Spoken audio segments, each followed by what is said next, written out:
After age 45, our bodies enter a new phase. Muscle mass begins to decline, joints lose their former flexibility, and our metabolism naturally slows down. The best, freest, and easiest way to counter these changes is walking.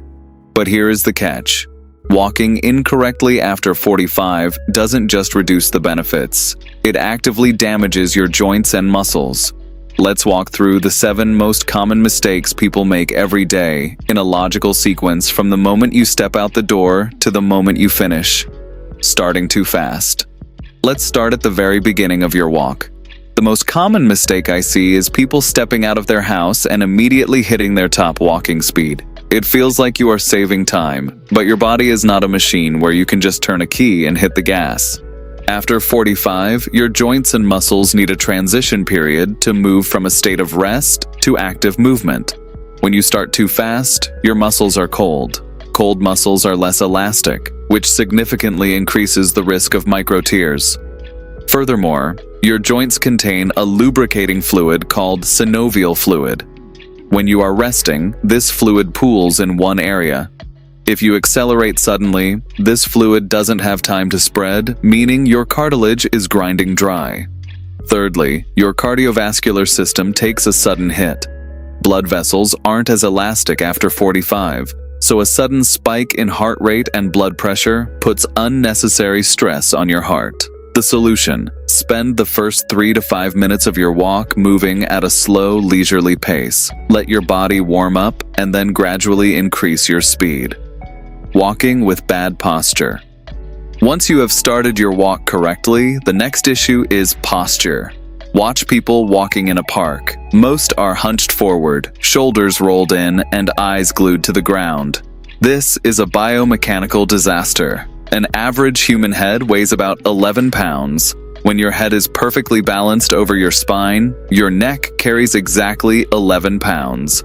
But after 45, if you let your head drop forward by just 2 inches, the load on your neck and upper back multiplies to roughly 45 to 55 pounds. Carrying that much excess weight for 30 minutes will guarantee chronic neck and shoulder pain. Additionally, slouching compresses your chest. Your lungs cannot fully expand, leading to shallow breathing. Your body gets less oxygen, you get tired faster, and you wrongly blame it on getting older. The solution: imagine a string attached to the top of your head, gently pulling you upward. Keep your spine straight, relax your shoulders back, and look straight ahead at the horizon, not at your feet. Keeping your arms motionless. Now that your posture is fixed, let's look at your movement. Many people walk with their hands stuffed in their pockets or held rigidly by their sides. It might feel comfortable, but you are throwing away half the physiological benefits of your walk. Walking is not just a lower body exercise, it is a full-body cross-coordination movement. When your left leg steps forward, your right arm should naturally swing forward. When you lock your arms, your spine has to over-rotate to compensate for the lack of balance. Lower back issues are already common after 45, and restricting your arm movement makes that twisting pain much worse. On the flip side, swinging your arms activates your chest, shoulder, and upper back muscles.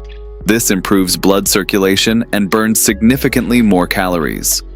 The solution: bend your elbows at roughly a 90-degree angle and let your arms swing naturally back and forth in rhythm with your steps. Wearing the wrong or worn-out shoes.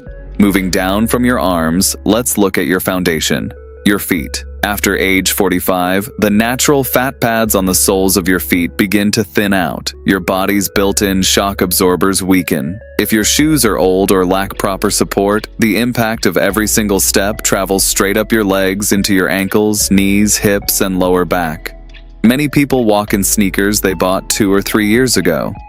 The outside might look fine, but the internal midsole, the part that actually absorbs the shock, has completely lost its elasticity.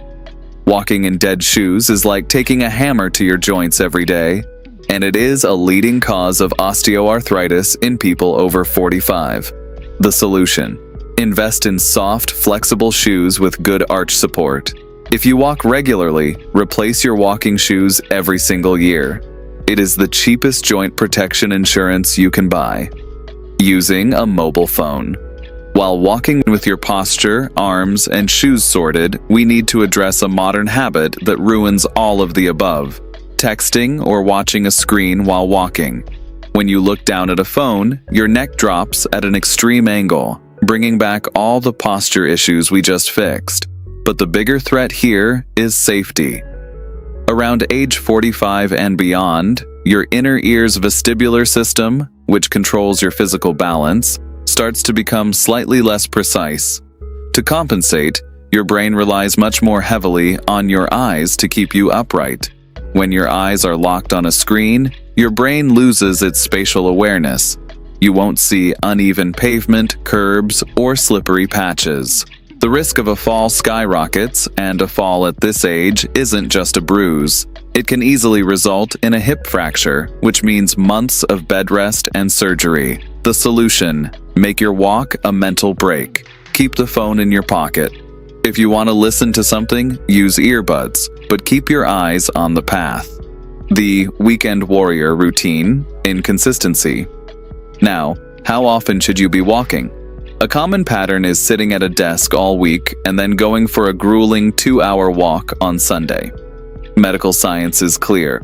Your body does not respond well to sudden, isolated bursts of extreme activity. It requires consistency to adapt.